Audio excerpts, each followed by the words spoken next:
Welcome back to another episode of I Can Do This All Day. I'm Dan, the Part-Time Avenger. That's Mark, the Resident Jedi. Hello there. Today we're here to talk about a movie that brought us great joy, possibly. The original did, for sure.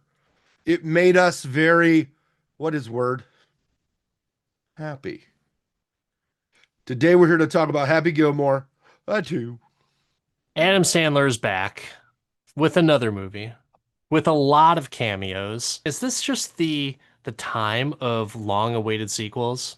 Like we've got Top Gun Maverick came out 30 years after the fact, and you got Happy Gilmore like 30 years after the fact too. So I don't know, 30 plus or whatever it is, but interesting, right? I mean, this is something that I think we all loved Happy Gilmore. We did a review of Happy Gilmore originally, and it was our tax day episode, I believe in 2024. So definitely check out that episode. And it was just a lot of good banter and a lot of good fun. The cast was great. All the little bit characters who turned out to be ongoing, recurring people in Adam Sandler films. It was just a lot of good vibes, and something that was not necessarily exciting at the time, which was golf, somehow became exciting. And I think everyone did the Happy Gilmore swing at a golf range at least once in their lives or on the golf course. So yeah, we're here to view the sequel. This was released on Netflix. And what were your expectations going into this movie? I think that this movie was set up to fail. Ooh, Because you're talking about one of the most quotable movies of the 90s. It's so good. How do you follow it up? How do you do this? I'll tell you how you do that. Yeah, no, they'll tell you the first 5 minutes. I was worried. I turned this on and said, I better not hate Happy Gilmore after this movie. I wasn't I wasn't skeptical about what it was going to be like. I wasn't worried. Adam Sandler keeps on coming out with movies, and they're entertaining. This one's going to be entertaining as well. And there were so many characters that were coming back, including Virginia Bennett, which, hey, spoiler alert, everyone, we're talking about a movie. We're going to talk about the plot as to what happens. But Happy kills Virginia on one of his patented drive. I'm assuming just a golf ball dome or like hit to the dome, and she was just out for the count. But I On like how Mother's they, Day. yeah, on Mother's Day. I like how they brought that bit of unfortunate grief there. You know, like in the first one, it was his dad, and then on this one, it killed his wife. A little bit more morbid than his dad, in my opinion, because there's a little bit of that seriousness like after it happens and he drops his club and he starts walking towards her. But I mean, I guess like I didn't expect it to have that type of start. I I honestly don't think thought, anybody did. yeah, I think Julie Bowen doing all that fucking press, like making jokes, like I thought they'd kill her off. Like now that's hilarious to see that she Tom Hollanded us, but without us believing she Tom Hollanded us. But there's nobody that watched this movie that wasn't like, what the fuck? you know what? I wasn't what the fuck. I was like, oh no, he killed her. Like I felt bad. I felt bad because there is that little pause where there's no Tuesdays Gone playing in the background. There was like that pause of silence and that look on Adam Sandler's face to where it's like, oh, something bad happened. And like I was just in disbelief, like, no way they fucking killed her. Because I really liked Virginia Bennett and I liked Julie Bowen. So I was like, man, they just killed her right off the bat. That sucks. But I wasn't like, what the fuck? Like, this is stupid. So I don't know. That was just me, I guess. Yeah, the plot did not go a place where I thought it would. I mean, you'd think that Happy just gets bad at golf because he had such a meteoric random rise. It's just like, oh, everybody's good now, and Happy's not that good. But no, they made Happy Gilmore a full-blown alcoholic. No, no. He was an alkie. An He was an alky, yeah. alkie. A full-blown alky. Could they have stored booze in any other places and kind of glorified the level of drinking that went on in this movie? It was an uncomfortable level of joking about hiding your addiction, in my opinion. There's definitely other things that were worse in some of the other Adam Sandler movies. Like Billy Madison, much more of an alky than Happy Gilmore was.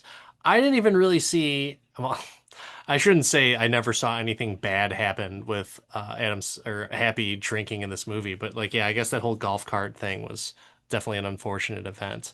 Mhm. But it could have been a lot worse. He could have been driving an actual car and just like killed someone. Or a Volkswagen.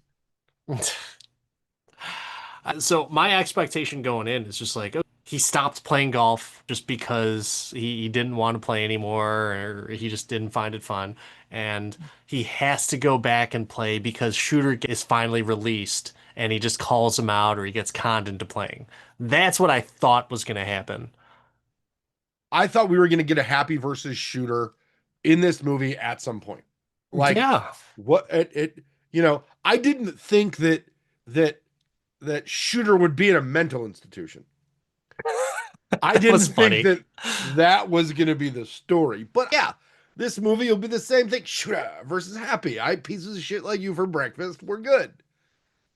I liked it. I liked the fact that he was in a mental institution because, yeah, I could totally see that egotistical prick just going nuts after Happy wins.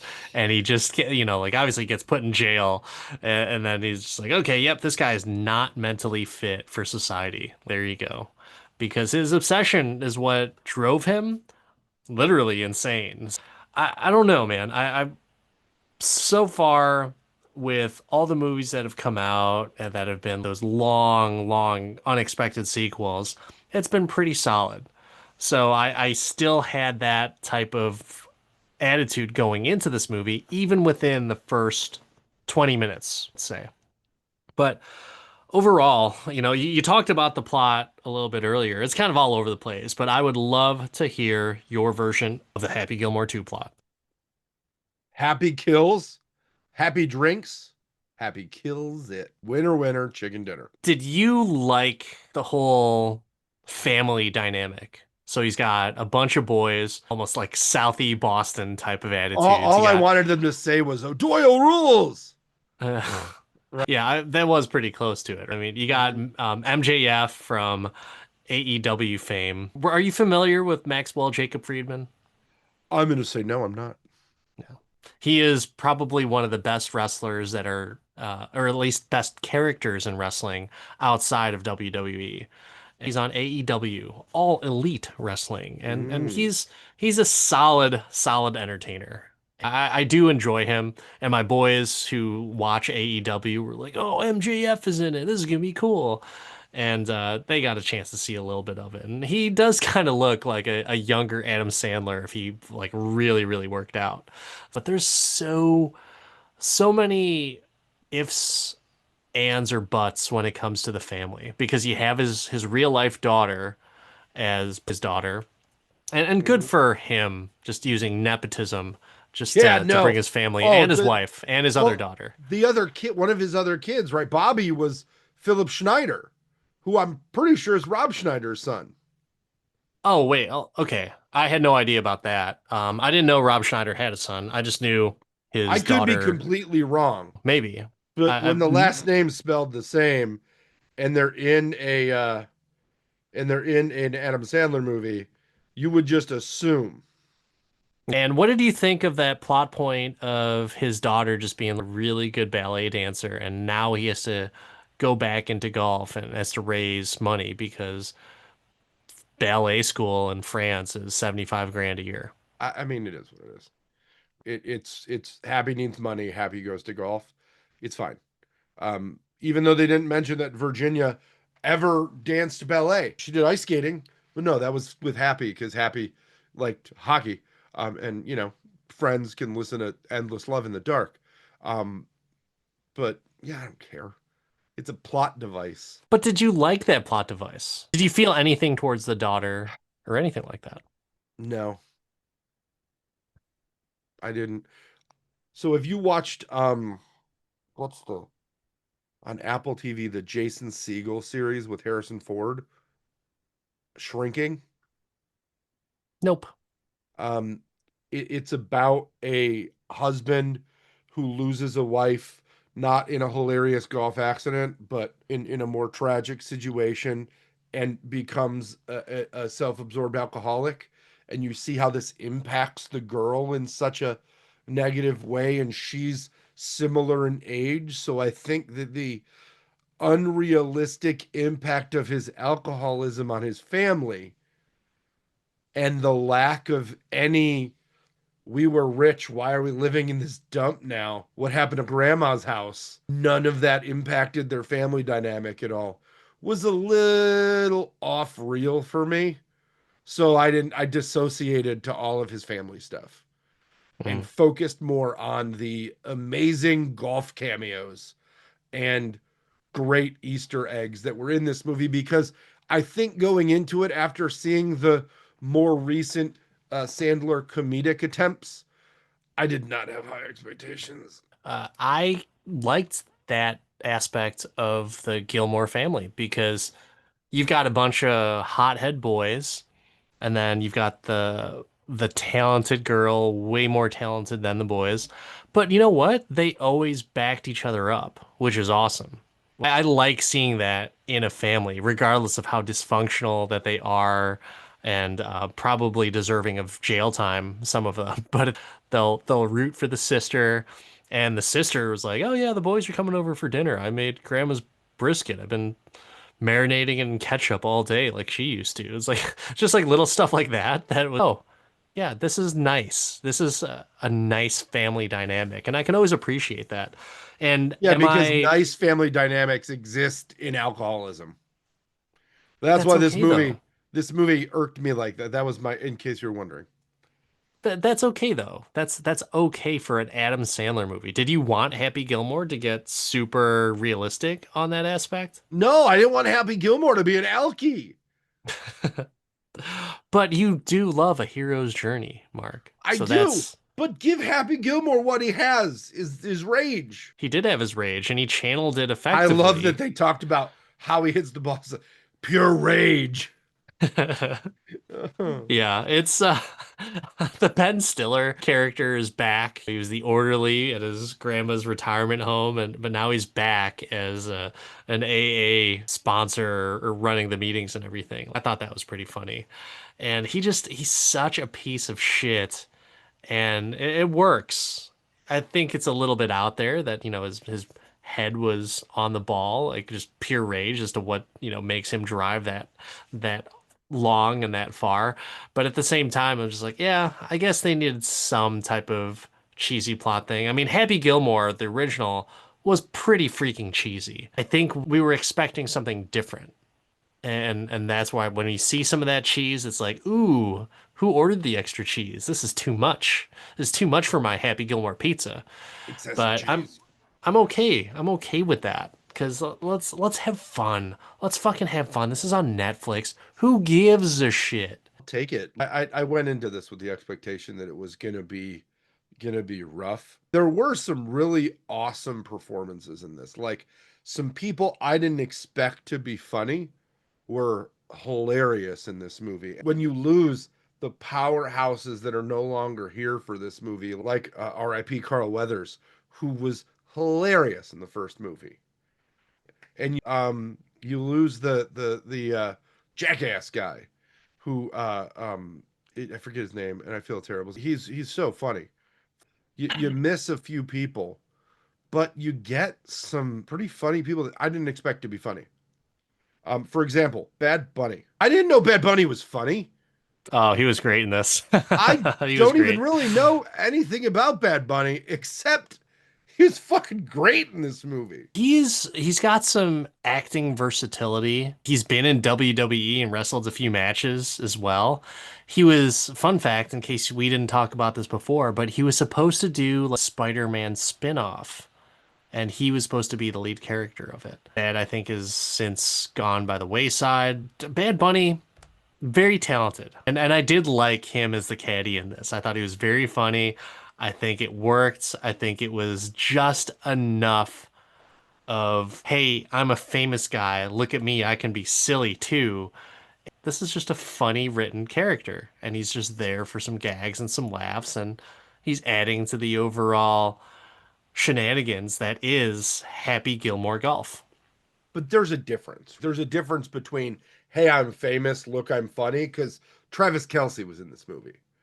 And Travis Kelce did the best you can expect Travis Kelce to do. No hate to Travis Kelce. Good job.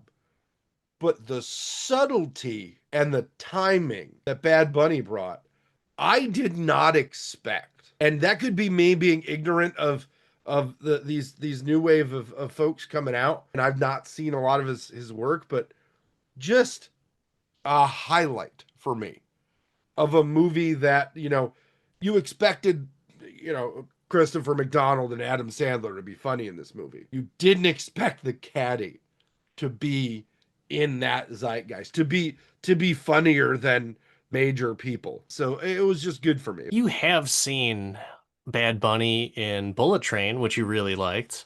He was a good character in that. He did host, I believe he hosted Saturday Night Live. Either that or he was the musical guest and appeared on a few skits, but also good in that too. So definitely check him out on some of that stuff. But Uncle John Daly was hilarious to me. Oh, Just, I love hey, that hey, Uncle John John Daly Daly. can just show up and be John Daly. Did you see any of the outtakes that have been circulating around from this? No. Specifically, some of the trick shots that they like movie magic Happy making throughout the house. The one where he chipped off the carpet into the boot that was on the mantle. John Daly literally, after they fucked up the thing, he's like, no, no, this is how you do it. And he grabbed the club and fucking first shotted that thing right into the boot. And the whole crew goes nuts. As much as Jack Nicholas, how the fuck did they get Jack Nicholas to be in this, by the way? I was Like, surprised that he was like still alive. Jack Nicholas ordered an Arnold Palmer, and they made an Arnold Palmer reference, which was so deep cut good for golf people because it's still a golf movie. I was like, oh, that's sweet. And they had every golfer ever in this, and the banter between the golfers was great. I Again, the quality of this movie did not come from where we expected it to, with like the Virginia and Happy and all of that, but it came unexpectedly. I like the fact that Happy was accepting of his golf past and his friends. Like when Benny Safdie's character, Frank Manatee, the guy for Maxie, comes up to Happy in the grocery store. He's talking about, like, yeah, golf is boring. That's not boring. Those are my friends. Those are good guys. Like you don't expect that from Happy Gilmore because he was totally saying that, and then it wasn't until Virginia Bennett had said, like, Mhm. Happy, you're not a hockey player, you're a golfer. And that's kind of like the cool thing to bring it back to where he was accepting of who he was because of Virginia. And so that was kind of like a great dynamic and also him accepting of his past and not shying away from his golf friends, if you will, even though they're in quotes boring. They are. It's kind of cool to be able to see a little bit more humanization of Happy Gilmore's character because before the humanization was just what his grandma. He just wanted to do something good for his grandma, not have her lose her house. But here in this one, it's who is Happy living for? Who is he playing golf for? And it's his family, which is still a great thing, but it's his daughter who obviously has more talent than him and his sons, and they all admit to it. And I don't know, I thought there was something sweet to that. Again, the dynamic wasn't what you expected, but it wasn't bad. It wasn't bad. Did this feel like a Netflix movie or a Happy Gilmore movie? It was very Grown Ups 2 to me. Yeah, that's a good Grown one. Ups That's a 2 good call. wasn't bad. I personally think both of the Grown Ups movies were pretty okay. Yeah, good. Pretty okay. I think they were definitely average. They're So they definitely were like, average. there's echelons of Sandler movies. Yeah. There's the Billy Madison, Happy Gilmore echelon, and then there's the Grown Ups echelon. Then there's like Click, and then below that there's the one with Al Pacino and two Adam Sandlers. Like, there's levels. This was in, the not the peak echelon, but this fit in with some of the better, bigger budget, wide release things. This is better.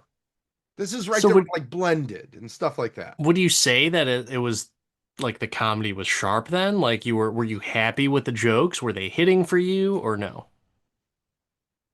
The jokes hit, the plot, meh, but the jokes were good. The golf references were solid.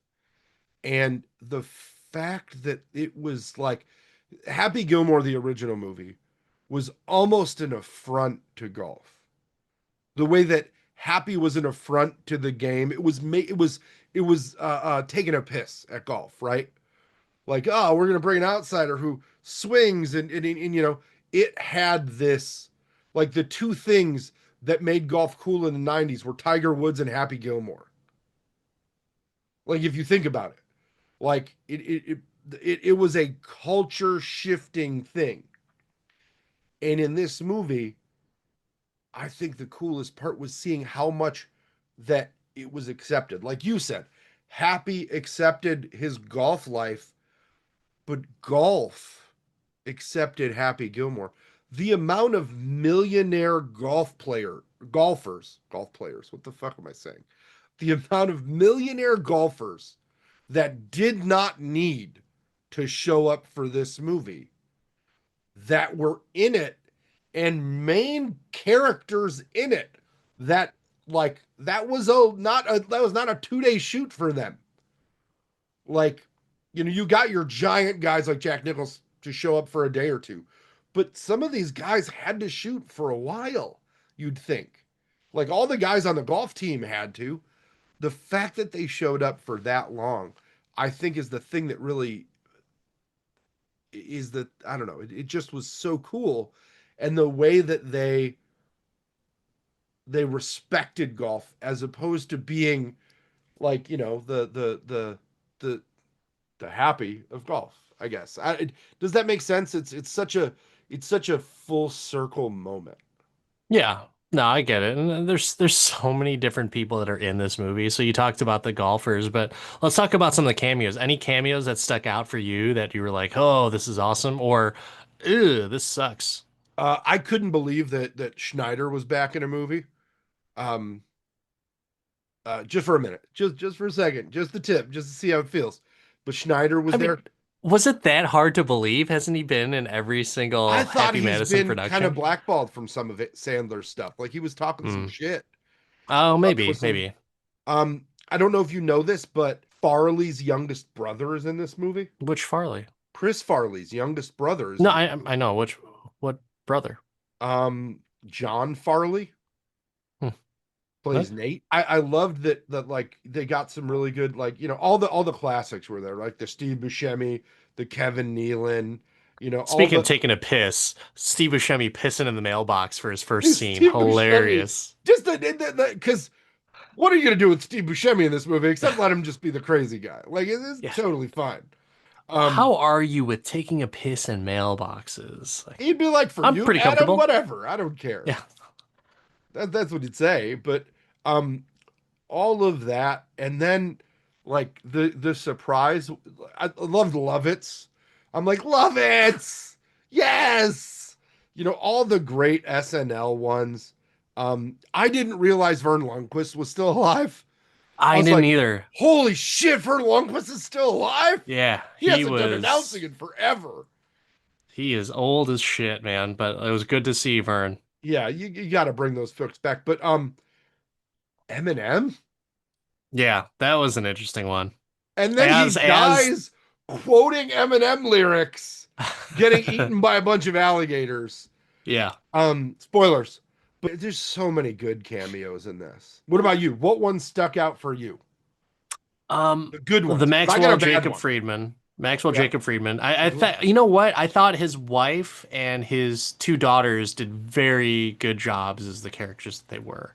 Obviously, that's not necessarily a cameo per se, but Eric Andre, he's fucking hilarious to me. And so Yeah. anytime he's on the screen, I can do whether Eric it's a Andre all day. yeah, he's funny. He is a weird motherfucker, and he's got a very strange sense of humor. But I'm down with him all day. Margaret Qualley was a surprise one that was on there for me, and I'm just like, huh, that's the girl from, like so many different movies, The Nice Guys, Once Upon a Time in Hollywood. There's so many different things that you Mhm. see her in. And it took me a couple seconds, like, wait a second, is that the girl from the Tarantino movie? Is that the girl who's in that movie with Russell Crowe and Mhm. Ryan Gosling? Like, holy shit. I'm always cool with seeing some people that I know that are just like in that movie for like a little bit part. That's what cameos that's what makes a good cameo, right? Is you recognize them and you're happy to see them, or you're just very curious, like, oh, what are they gonna do? What are they gonna contribute to this? And I thought that whole movie was just a lot of people just wanting to have fun and wanting to be a part of what could be the next chapter of a great golf saga. I like how But you use yeah, that's saga. that's what I think. Saga What I might think. be an oversell. Dude, anything over 30 years is a saga. That's definitely what it is. Mm. I mean, Top Gun, that's a saga just because on duration and time alone. Anybody that bugged you that they were in this? Anybody where Uh you're like, why? Lavelle Crawford is Chubbs' son. It didn't work for me. Yeah. I it was he funny? Yes. As Chubbs' son, though, I didn't buy it. I get So it. The whole wooden hand thing is funny still, but just it's not my portrayal of what I would think that his son would be. eh, yeah, like not the actor. Why wouldn't you use Eric Andre for that? Like, Anyone, yeah, I anyone. when I'll tell you when that scene started and you at a distance, I'm like, is it Keenan? Can it be Keenan? I'm like, Oh that's the guy God. from like what the more perfect actor for that? Not Keenan. Oh Keenan gosh. Thompson? Yeah, I hate him. What's up with that? What's up with that? That's what I despise him. Is How he dare funny in you? certain things? Like, oh God, he is my least favorite SNL character. Sorry, Good Burger, get out of here. Just don't care. How Uh, dare you? oh no, I dare me How all you dare want. you? He's the worst. I just dislike him. I don't know. You know who's Dislike worse him. than him? Haley Joe Osment. No, he wasn't the worst. He was hilarious. He was good. It was good. Like it's funny to me to see what was a very cute kid in a very great movie turn into like this, douche and a half golfer. Like it was just kind of funny. Mm. And yeah, I was down with that. Even Kevin Nealon is Gary Potter back again. Psycho. Funny. Oh, Funny that to was so me. great. Like the callbacks in this movie are tight. They're Yeah, everywhere. a They're great. lot. It's The awesome. Happy Gilmore video game with the Bob Barker fight, just that Oh, was yes. good. Yes. Ah, But I will jeez. say that though the actor for Slim Peterson, um, the ridiculous it reminding everybody how ridiculous the wooden hand was. And that it It, made me go back and watch like I watched Netflix turned on Happy Gilmore after this. And I'm like, oh man, I'm gonna watch Happy Gilmore now. And I don't think I realized that as ridiculous as the Slim Peterson's hand was in this, that it's just like, oh, this is ridiculous. It was the same in the first one. It yeah, was just the same. It was very obviously something they just held in their hand as Mr. Picklehand Man. Um, but it was a wooden hand. And I was like, oh no, it's just as ridiculous. It's okay. yeah. So as we're going through this movie, and we've talked about the plot points, and we haven't really. Is there any other plot points that we really need to talk about? Were you happy with the resolution as to how everything unfolded? I think the resolution was interesting. The shooter part of it, the reclamation of Christopher McDonald and their friendship and how they just were like, yeah, whatever. In the end, was very like antithetical to what you thought this obsessed guy in a mental institution's gonna murder happy. Um, but it worked. I loved and I loved seeing Shooter like instead of being a dick, like as a mentor and a Yeah. coach. I also thought the you don't know pressure and they're like, didn't you lose? Wasn't happy. He's like, don't fucking do it. Yeah. Don't bring it up. That was good. I was the most innovative golfer in the 90s, Yeah, yeah, besides Tiger Woods and Happy Gilmore. yeah. Like, oh my I God, that's so I funny. will also. There's one other cameo and plot point as we're talking about throwback to the old movie. The son of the guy with the nail, Yeah, where he's like he lifted Boban. so much he had to put back in. How'd he die? He rolled over on the nail. It's That was fucking funny. so good. It was solid. I And then the mom was super tiny. Yeah, yeah, that was good. I enjoy seeing Boban as in any movie. He was in John Wick 3, and yeah, it's see he comes full circle. John Wick 3 to Happy He Gilmore got 2. absolutely murdered in John Wick 3 in a very Yeah, brutal way that with a book. was that was pretty awesome. Yeah, Pretty awesome. it was. It was an Um, awesome fight. but Christopher McDonald, like, yeah, I was fine with. You know what? If anything, I was telling my wife, like, I'm glad that they brought back Shooter McGavin as a good guy, because I would have hate to see him join forces with the Yeah. Maxi team. And like as much as he hates Happy Gilmore, he still loves golf. And so I thought that that was like kind of a real cool thing to where, it's very symbolic as to what's happening in movies now. Like you've got a lot of movies that are trying to go on to this whole new thing or and a new type of format where it's just like our attention span's not there anymore. So like that's why we watch TikTok, shorts, reels, things like that. But I think, Happy Gilmore 2, it does a serviceable job of telling a story without compromising the structure. Hmm. And also staying true to the original structure of like, this is a comedy, so we're gonna do some comedy shit.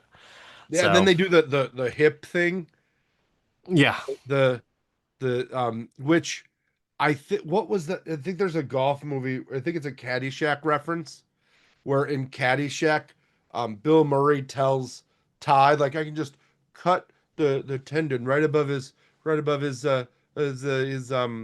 hamstring, and he'll go back and he can never come forward, never golf again, never again.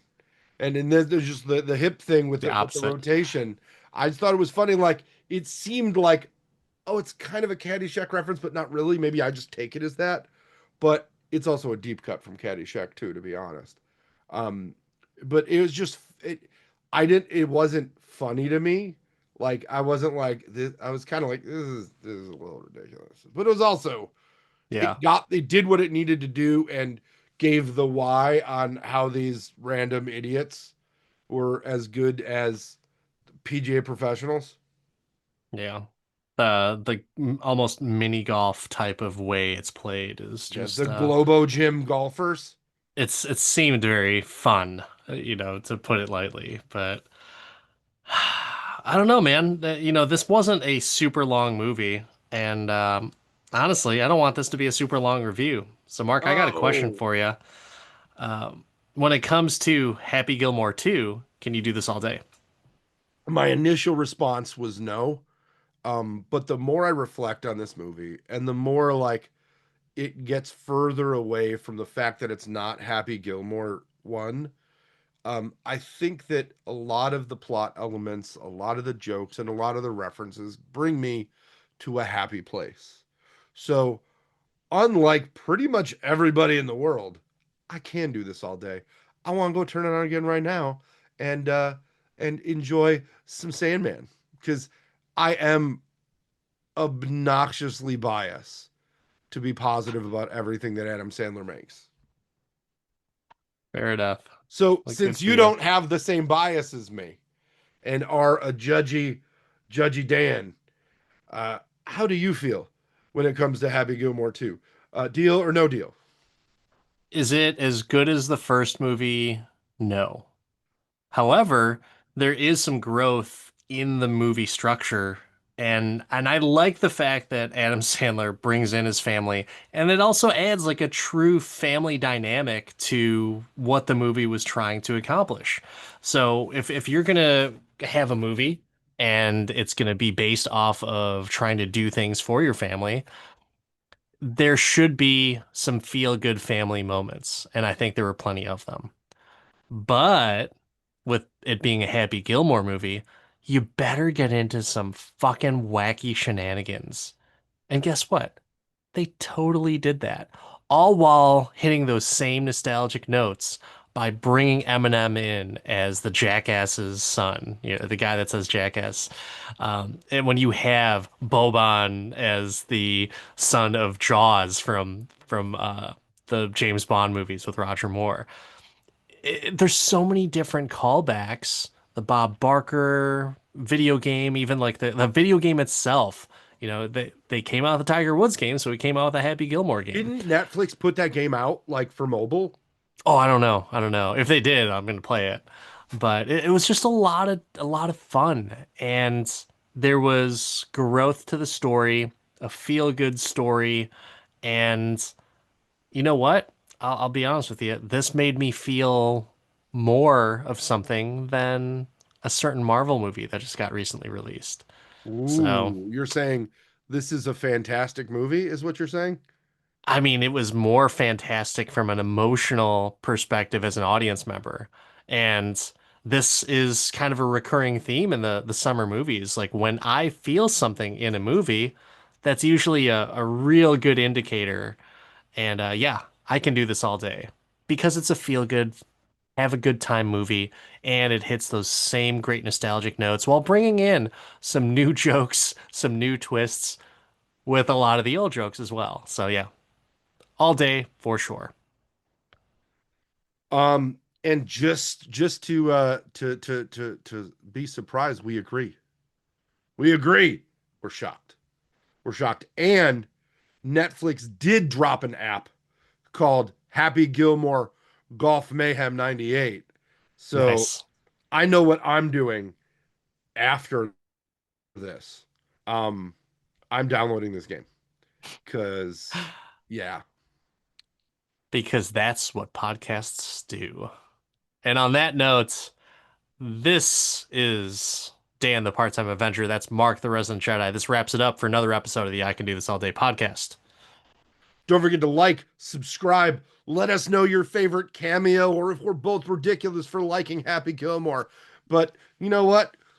Just go ahead and tap in your responses at I Can Do This All Day podcast Just, on all the socials and just tap it in.